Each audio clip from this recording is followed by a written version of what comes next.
नमस्कार दोस्तों, स्वागत है आपका अनुपम आईएएस एकेडमी पर। मध्यकालीन भारत के इतिहास की सीरीज में हमने अपने पिछले वीडियो में रजिया सुल्तान के विषय में बात की थी। हमने देखा कि रजिया सुल्तान ने किस तरह से शासन व्यवस्था पर अधिकार स्थापित किया, कैसे जो उनके भाई हैं बहराम शाह वह उनको उनके पद से हटाना चाहते हैं, कैसे दरबारी षड्यंत्र चलते हैं रजिया सुल्तान के खिलाफ और अंततः रजिया सुल्तान को सत्ता से हटा दिया जाता है। बाद में रजिया सुल्तान की हत्या भी हो जाती है। तो वह सारा घटनाक्रम हम देख चुके हैं। आज की वीडियो में हम देखेंगे कि रजिया सुल्तान के बाद जो गुलाम वंश था उसने अपनी शासन व्यवस्था को कैसे जारी रखा और जो प्रमुख राजा मिलेंगे हमको रजिया सुल्तान के बाद उनके विषय में हम देखने का प्रयास करेंगे। इसमें आप ध्यान रखिएगा कि सबसे ज्यादा प्रश्न बलबन के विषय में आते हैं, तो बलबन से संबंधित जो तथ्य हैं और जो बलबन की नीतियां हैं उनको भी हम डिटेल में समझने का प्रयास करेंगे। तो मैं अनुपम तिवारी स्वागत करता हूं आपका अपने इस YouTube चैनल पर। आइए जानते हैं रजिया सुल्तान के बाद गुलाम वंश में हुए प्रमुख परिवर्तनों के विषय में। सबसे पहले हम वंशों का क्रम देख लेते हैं जो हमने पहले भी बात की थी। तो गुलाम वंश की चर्चा हम कर रहे हैं। गुलाम वंश के बाद खिलजी वंश आएगा, उसके बाद तुगलक वंश, फिर सैयद वंश, फिर लोदी वंश, फिर मुगल वंश, उसके बाद सूरी वंश और फिर से मुगल वंश स्थापित हो जाएगा। तो यह क्रम हम बार बार देख रहे हैं ताकि जब भी परीक्षा में यह क्रम पूछा जाए तो आप बहुत आसानी के साथ उसको अटेम्प्ट कर पाएं। अब हम देख लेते हैं कि रजिया सुल्तान के बाद जो उनका भाई था बहराम शाह वह शासन व्यवस्था को संभालता है। 1240 से लेकर 1242 तक वह शासन में बना रहता है और जो दिल्ली सल्तनत के या जो गुलाम वंश के अमीर थे वही अमीर शासन व्यवस्था को मुख्यतः चला रहे थे और इन अमीरों के समूह को कहा जाता था चिहलगानी या फिर चालीसों का दल। यही जो आपकी चिहलगानी व्यवस्था थी या जो चालीसों का दल था यही मुख्यतः शासन व्यवस्था को चला रहा था और यही प्रयास यह पहले भी कर रहे थे कि रजिया सुल्तान राजा ना बने या रजिया सुल्तान को सुल्तान ना बनाया जाए। उसके पीछे जो मुख्य कारण था वह यह था कि बहराम शाह राजा बने और बहराम शाह अगर राजा बनता है तो बहराम शाह में योग्यता कम है और जो अमीर है वह बहराम शाह को बहुत आसानी के साथ अपने इशारों पर चला सकते हैं। तो जो अमीर थे वह यह प्रयास लगातार कर रहे थे कि रजिया सुल्तान को हटा दें और बहराम शाह को राजा बनाया जाए और वही काम होता है। बहराम शाह को राजा बना दिया जाता है या सुल्तान बना दिया जाता है और यही जो चिहलगानी व्यवस्था के लोग हैं यही वास्तव में शासन व्यवस्था को चलाते हैं। जब यह बात बहराम शाह को एहसास हुई तो उसने एक प्रयास किया, उसने एक नया पद बनाया नायब ए मुमलकत, जिसको मुख्यतः नायब के नाम से जाना जाता है। तो जब हम देखते हैं इस नए पद के विषय में तो इसको बहराम शाह ने बनाया था कि जो अमीर हैं जो उसके खिलाफ हो रहे हैं और जो उसको अपने इशारों पर चलाना चाह रहे हैं उनसे अपनी सुरक्षा या कर सके और इसलिए वह इस नायब को बहुत सारी शक्तियां भी देता है। जो यह नायब का पद है यह सबसे पहले इतगीन को दिया गया। जो इतगीन शामिल था रजिया सुल्तान के विरुद्ध षड्यंत्रों में, लेकिन हम देखते हैं कि समय के साथ यह नायब भी सत्ता का उम्मीदवार बन जाता है। अब 3 उम्मीदवार सत्ता के पैदा हो गए, पहला खुद सुल्तान, दूसरा नायब और तीसरा जो वजीर हैं या फिर जो अमीर हैं जो मुख्यतः प्रशासनिक व्यवस्था में थे। तो वजीर को आप ऐसे देखिए कि प्रशासनिक व्यवस्था से जुड़े लोग, नायब वह पद जिसको बहराम शाह ने बनाया था, अब यह लोग भी उम्मीदवार हैं और सुल्तान स्वयं तो उम्मीदवार था ही। तो 3 उम्मीदवार सत्ता के अब हमको दिखने लगते हैं। वहीं हम देखते हैं कि जो भारत के बाहर के आक्रमण है वह भी भारत पर होने लगते हैं। स्पेशली जो मंगोलों का आक्रमण है वह आक्रमण भी होता है 1241 में। यह भी जो गुलाम वंश की सत्ता है उसको कमजोर करने का प्रयास करता है। इसी समय हम देखते हैं एक व्यक्ति उभरता है बलबन। बलबन को सबसे पहले अमीर हाजिफ के पद पर नियुक्त किया जाता है, लेकिन बलबन अपनी ही शक्ति धीरे धीरे बढ़ाने लगता है। अब सत्ता में जो शक्तियों का विकेंद्रीकरण है या जो शक्तियां अलग अलग हाथों में है वह अपना प्रभाव दिखाना प्रारंभ कर देती है, क्योंकि बहराम शाह स्वयं एक कमजोर शासक है और जो सत्ता के अलग अलग उम्मीदवार हैं, अमीर हैं, नायब हैं, सुल्तान स्वयं है, यह सब प्रयास करते हैं कि एक दूसरे को हटा दें। इनमें जो सबसे शक्तिशाली निकलेगा और जो सबसे क्रूर नीति अपनाएगा उसके सफल होने के चांसेस ज्यादा बनेंगे। इसी कारण आप देखेंगे कि बलबन इन सब में सफल हो जाता है। 1242 ईस्वी में बहराम शाह सत्ता से हटा दिया जाता है और थोड़े समय के बाद ही उसकी हत्या कर दी जाती है। तो इस तरह से रजिया सुल्तान के बाद शासन व्यवस्था को संभालता है बहराम शाह। केवल 2 वर्षों तक यह शासन को चला पाता है। इसके बाद शासन व्यवस्था से इसको बाहर कर दिया जाता है और इसकी हत्या कर दी जाती है। एक व्यक्ति बीच में और मिलेगा, नासिरुद्दीन महमूद। यह 1246 से 1265 तक शासन को चलाएगा। जब बहराम शाह की हत्या हो जाती है तो बहुत ज्यादा राजनीतिक अस्थिरता फैल जाती है। उस अस्थिरता को दूर करने के लिए यह नासिरुद्दीन सत्ता को संभालता है। जब हम देखते हैं सिराज को, तो सिराज जो अपनी किताब लिखता है तबकाते नासरी, वह तबकाते नासरी इसी नासिरुद्दीन महमूद के विषय में लिखी गई है। हम देखते हैं कि जो आपका सिराज है, उस सिराज को नासिरुद्दीन के शासनकाल के समय मुख्य काजी के पद पर भी नियुक्त किया जाता है, लेकिन बाद में दरबारी षड्यंत्रों के कारण उसको हटा दिया जाता है। नासिरुद्दीन के विषय में जब हम देखते हैं तो यह एक धार्मिक और मधुर स्वभाव वाला व्यक्ति है। अपने खाली समय में यह कुरान की नकल करता है। यह सारी चीजें हमको दिखती है। तो बहुत लिबरल टाइप का यह सुल्तान था। इसी कारण हम देखते हैं कि बलबन अब यहाँ उभर कर आता है।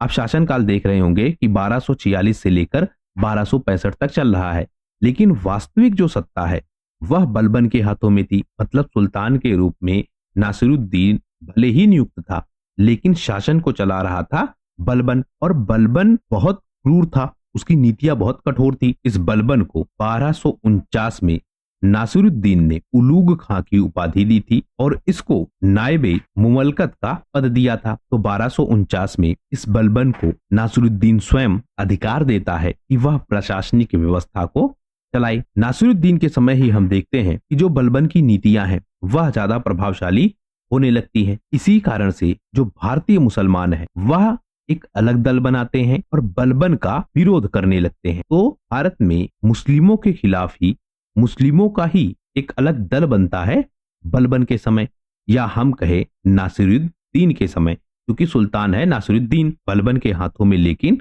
वास्तविक प्रशासनिक क्षमता है। जो यह दल बना भारतीय मुसलमानों का, जो इन तुर्कों के खिलाफ विद्रोह कर रहे थे, उनका नेता था इमादुद्दीन रिहान। इसके बाद हम देखते हैं कि शासन व्यवस्था को बलबन स्वयं ही संभाल लेता है। 1265 से लेकर 1287 तक यह शासन व्यवस्था को चलाता है। अब यहाँ यह सुल्तान के पद पर नियुक्त है। तो अगर हम बलबन को देखें तो लगभग 20 साल तक यह वजीर के पद पर रहते हुए प्रशासनिक व्यवस्था को चलाता है और 20 साल तक यह सुल्तान के पद पर रहते हुए प्रशासनिक व्यवस्था को चलाता है।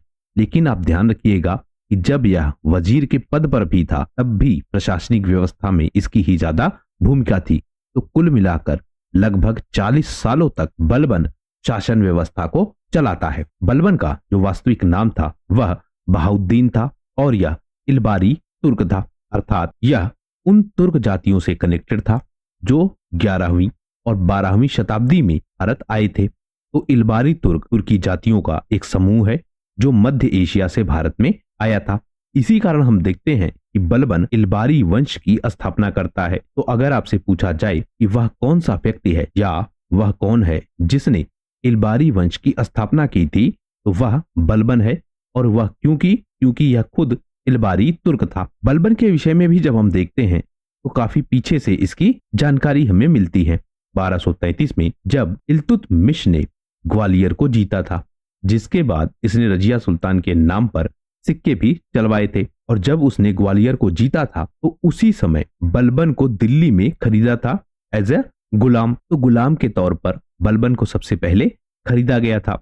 धीरे धीरे बलबन प्रशासनिक व्यवस्था में उभरने लगता है और जब इसको नायब बनाया जाता है तो यह प्रशासनिक व्यवस्था को पूरी तरह से अपने नियंत्रण में कर लेता है।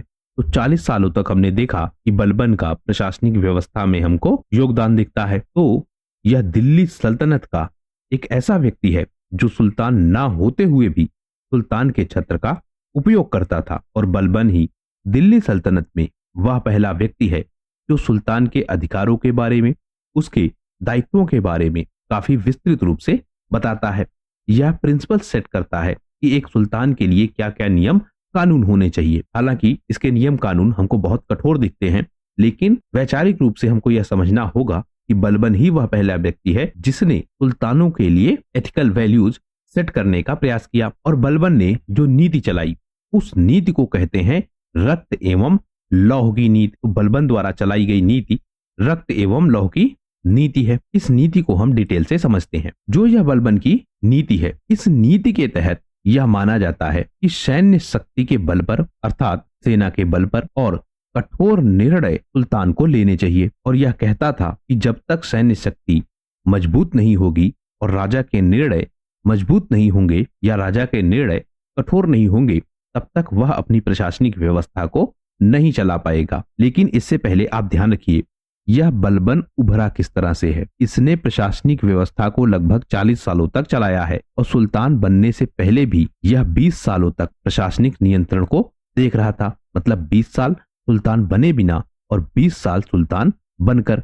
जब यह 20 साल सुल्तान बने बिना प्रशासनिक व्यवस्था को देख रहा था तो इसको अंदाजा हो रहा था कि किस तरह की प्रशासनिक व्यवस्था होनी चाहिए। जिस तरह का समाज था उस तरह की प्रशासनिक व्यवस्था यह लागू करना चाह रहा था, क्योंकि यह देख रहा था कि अमीर बहुत ताकतवर हो जाते हैं और अमीर सुल्तान के विरुद्ध ही खड़े हो जाते हैं। इसने रजिया सुल्तान का भी प्रकरण देखा होगा कि रजिया सुल्तान को भी हटा दिया गया था इन्हीं अमीरों के द्वारा। तो इन सारे कारणों का जो प्रभाव है वह हमको बलबन के चरित्र पर दिखेगा। बलबन पूरी तरह से शक्ति को अपने पास केंद्रित करने का प्रयास करेगा और उसके लिए वह सारी नीतियां बनाएगा। बलबन कहता था कि जो अनुशासन है वह काफी सख्ती से लागू होना चाहिए और उसके द्वारा जितने भी आदेश दिए जा रहे हैं उन सब का पालन सही तरीके से और सुनिश्चित तरीके से होना चाहिए। तो जो बलबन है वह अपने निर्णयों को शक्तिपूर्वक लोगों पर लागू करवा रहा है। इसी को कहते हैं रक्त एवं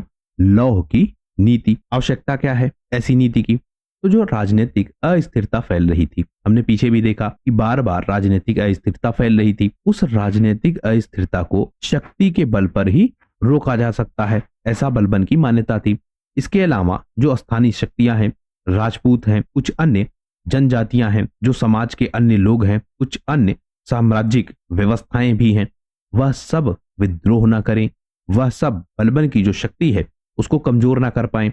उन सब के लिए यह रक्त और लौह की नीति चलाता है। जो बाहरी खतरे हैं, जैसे जो तुर्क आक्रमण है, जो मंगोल आक्रमण है, भले ही ये लोग तुर्क हैं और अपनी प्रशासनिक व्यवस्था भारत में स्थापित कर चुके हैं, लेकिन जो अन्य तुर्क हैं वह भी यह प्रयास करते थे कि भारत में वह अपनी प्रशासनिक व्यवस्था स्थापित करे।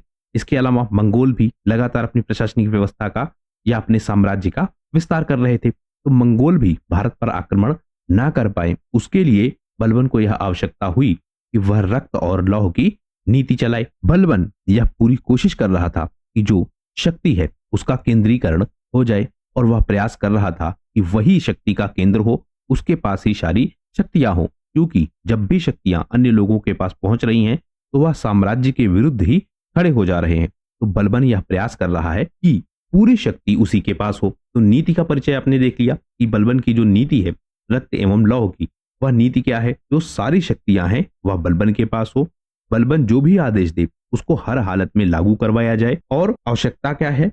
राजनीतिक अस्थिरता है, बाहरी खतरे हैं और शक्ति का केंद्रीकरण वह अपने पास करना चाह रहा है। इस तरह से बलबन की रक्त एवं लौह की नीति लागू होती है। इस नीति के जो प्रमुख तथ्य हैं या क्या क्या भाग हैं इस नीति के लागू करने के पीछे, उनको भी हम समझते हैं। सबसे पहले सैन्य सुदृढ़ीकरण। बलबन यह कोशिश करता है कि उसकी जो सैन्य क्षमता है उसको वह व्यवस्थित करे, उसको सुसज्जित करे, उसको वह लगातार बढ़ा पाए।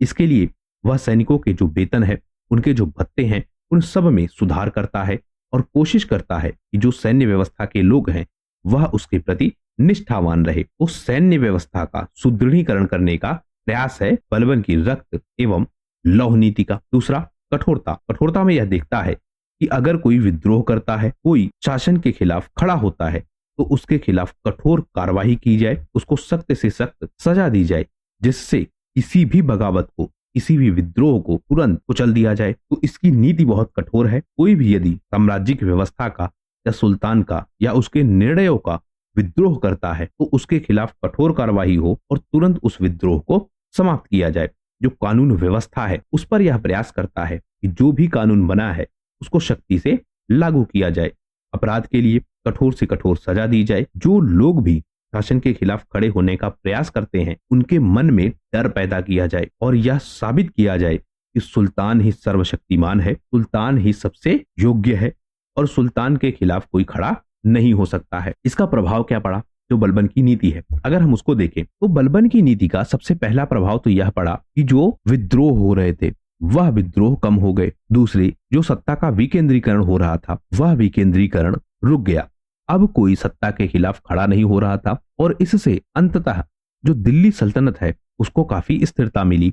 दिल्ली सल्तनत एक लंबे समय काल तक बनी रही। बलबन की इस नीति ने इनकी सैन्य व्यवस्था को मजबूत किया, क्योंकि इसका प्रयास ही था कि मजबूत सैन्य व्यवस्था हो और उसके माध्यम से विद्रोहों को कुचला जाए। इस कारण से जो बलबन की सैन्य व्यवस्था है वह काफी मजबूत हुई और इससे जो साम्राज्य के खिलाफ खतरे हैं या साम्राज्य के सामने जो खतरे हैं वह खतरे कम हुए और अपने साम्राज्य की यह लंबे समय तक सुरक्षा कर सका। हम देख रहे थे कि बाहर से भी आक्रमण होने के खतरे थे, तुर्कों के आक्रमण, मंगोलों के आक्रमण और आंतरिक विद्रोहों का भी खतरा था। स्थानीय शासक, राजपूत, वह सब खतरा थे। तो उन सब से यह निपट पाया अपनी रक्त एवं लौह नीति के कारण। लेकिन बलबन की यह नीति बाद में सामाजिक असंतोष का भी कारण बन गई और उसके बाद हम देखते हैं कि धीरे धीरे गुलाम वंश कमजोर पड़ने लगता है और अंततः जो अन्य शक्तियां हैं वह गुलाम वंश को हटा देती हैं। यहां पर आपको समझना होगा कि जब बलबन जाएगा या जब बलबन सुल्तान के पद से हटेगा तो उसके बाद जो शासक होंगे वह इस नीति को नहीं चला पाएंगे। बलबन के आखिरी समय में भी हम देखेंगे तो बलबन इस नीति को बहुत लंबे समय तक नहीं चला पाता है। अपने शुरुआती चरण में यह इस नीति को बहुत प्रभावशाली तरीके से लागू कर पाता है, लेकिन जैसे जैसे समय बीतता है बलबन इस नीति को बहुत कठोरता से लागू नहीं कर पा रहा था, क्योंकि इस नीति को लंबे समय तक चलाने के लिए संसाधनों का होना भी बहुत आवश्यक शर्त थी। क्योंकि आपको सैन्य व्यवस्था को अगर इतनी मजबूती से चलाना है तो उसके लिए आपके पास बहुत सारा धन होना चाहिए। आपको प्रशासनिक व्यवस्था को ठीक से चलाना है। राजा का यह कर्तव्य वह बता रहा था कि सुल्तान को क्या करना चाहिए, कठोरता के साथ न्याय व्यवस्था को देखना चाहिए, कठोर से कठोर दंड देना चाहिए। और अगर कठोर से कठोर दंड देना है तो उसके लिए आवश्यक यह है कि न्याय भी हो। अगर अन्याय सहित किसी को दंड दिया जाएगा बार बार या किसी समाज में न्याय व्यवस्था स्थापित नहीं है और उसके बाद भी समाज में दंड दिया जा रहा है तो समाज में धीरे धीरे क्या होगा, विद्रोह उत्पन्न। और जब भी कोई क्षमतावान व्यक्ति मिलेगा इन विद्रोहियों में तो वह प्रशासनिक व्यवस्था को ही बदल देगा।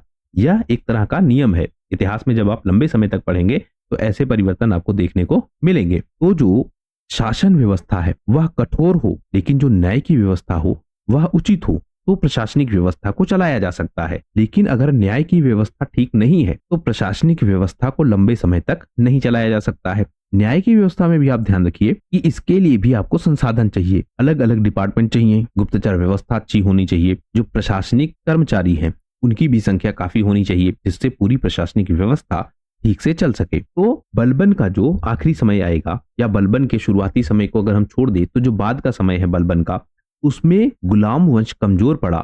उसके पीछे एक बड़ी भूमिका थी रक्त एवं लौह की नीति का भी। बलबन की जो नीतियां हैं इन नीतियों के विषय में सबसे ज्यादा जानकारी हमको बर्नी देता है और बर्नी ने एक संकलन किया है या बर्नी की एक किताब है वसया। वसया में हमको बलबन की नीतियों की सबसे ज्यादा जानकारी मिलती है। बलबन के मुख्यतः दो ही सिद्धांत थे। पहला सिद्धांत, जो सुल्तान का पद है वह ईश्वर के द्वारा प्रदान किया हुआ पद है और ईश्वर की तरह ही सुल्तान के पद को देखा जाना चाहिए, यानी कि ईश्वर के जो भी निर्णय होते हैं उनको स्वीकार करना चाहिए, अर्थात सुल्तान के सारे निर्णयों को स्वीकार करना चाहिए।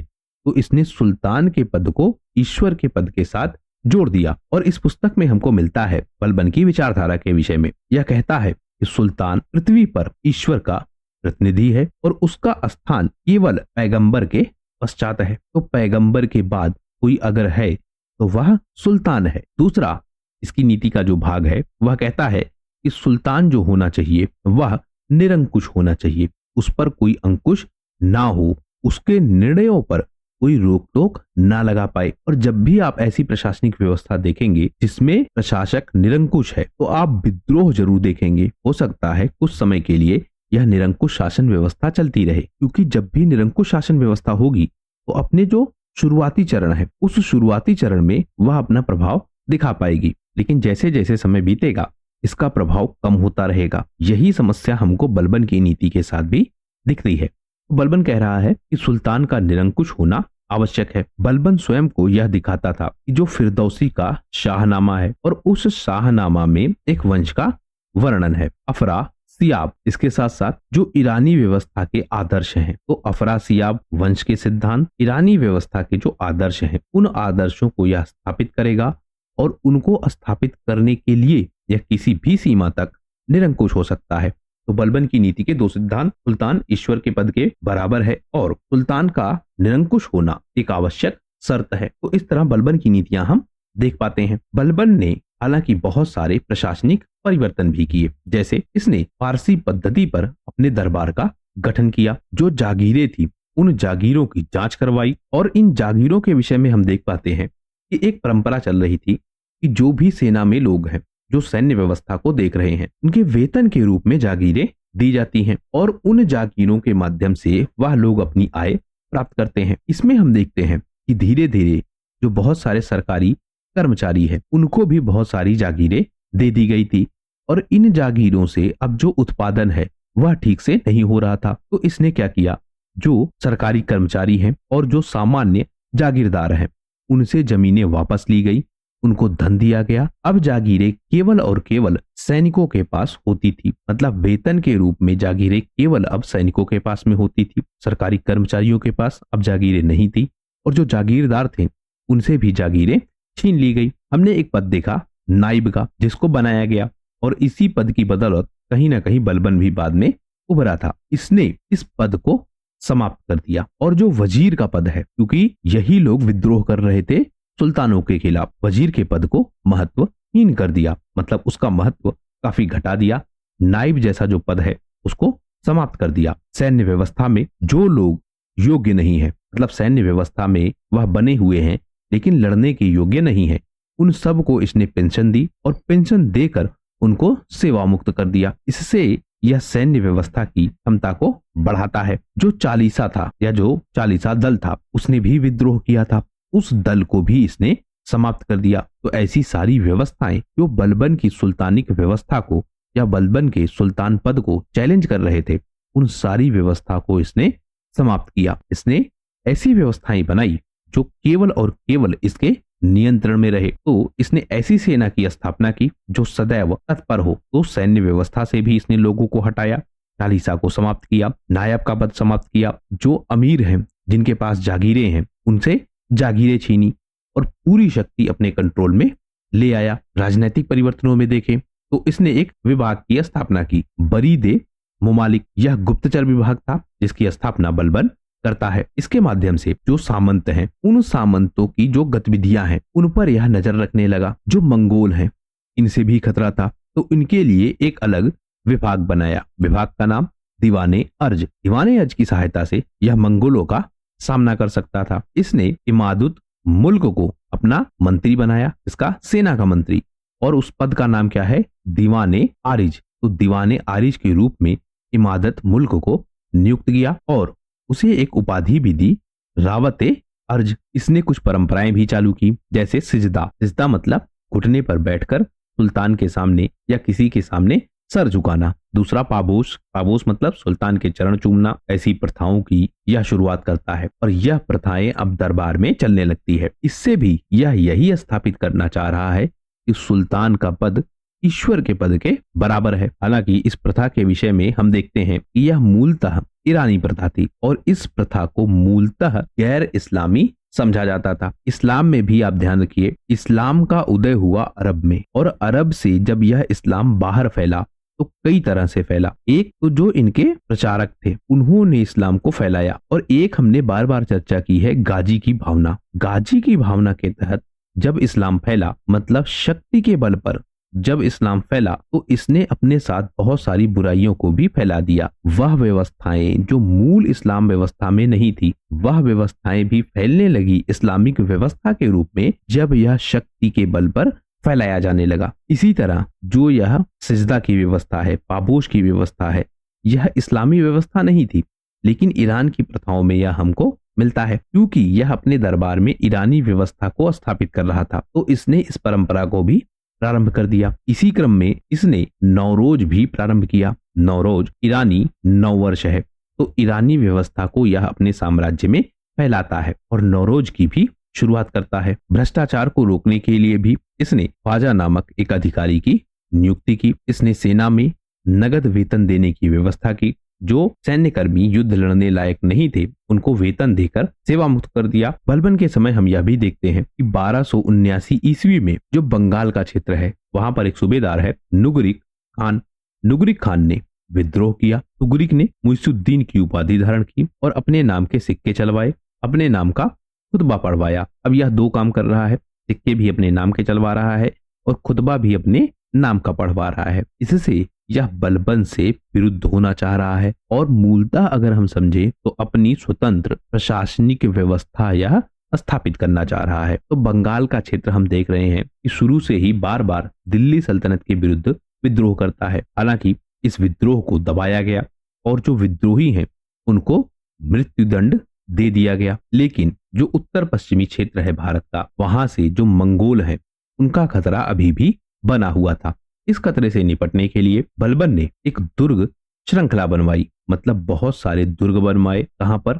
भारत की उत्तर पश्चिम सीमा पर। उन दुर्गों का जो शासन है वह अपने पुत्र शहजादा मोहम्मद को सौंपा, जिससे जो मंगोल के आक्रमण है वह दिल्ली सल्तनत पर ना हो सके। लेकिन हम देखते हैं कि मंगोलों का जो आक्रमण है वह ज्यादा ताकतवर होता है और उन्हीं आक्रमणों का सामना करता हुआ यह शहजादा मोहम्मद मारा जाता है। हम यह भी देख पाते हैं कि जो अमीर खुसरो हैं वह भी बलबन के समय ही साहित्यिक जीवन की शुरुआत करते हैं। और अगर हम बिल्कुल स्पेसिफिक रूप से देखना चाहें तो जो शहजादा मोहम्मद है जिसको नियुक्त किया गया था बलबन के द्वारा, बलबन का ज्येष्ठ पुत्र है, उसी के समय अमीर खुसरो, जिन्हें तृतीय हिंद या भारत का तोता कहा जाता है, और जो अमीर हसन है, इन्होंने अपने साहित्यिक जीवन की शुरुआत की। बलबन ने जो फारसी के महान कवि हैं शेख सादी, उनको भी निमंत्रित किया, उनको भी अपने दरबार में बुलाने का प्रयास किया। हालांकि वृद्धावस्था के कारण शेख सादी नहीं आ पाते हैं। तो हम देखते हैं कि जब बलबन की मृत्यु होती है उसके बाद जो बलबन का पौत्र है क़बूबाद, वह उत्तराधिकार को संभालता है। तो बलबन के बाद क़बूबाद दिल्ली सल्तनत का या गुलाम वंश का उत्तराधिकारी दिखता है।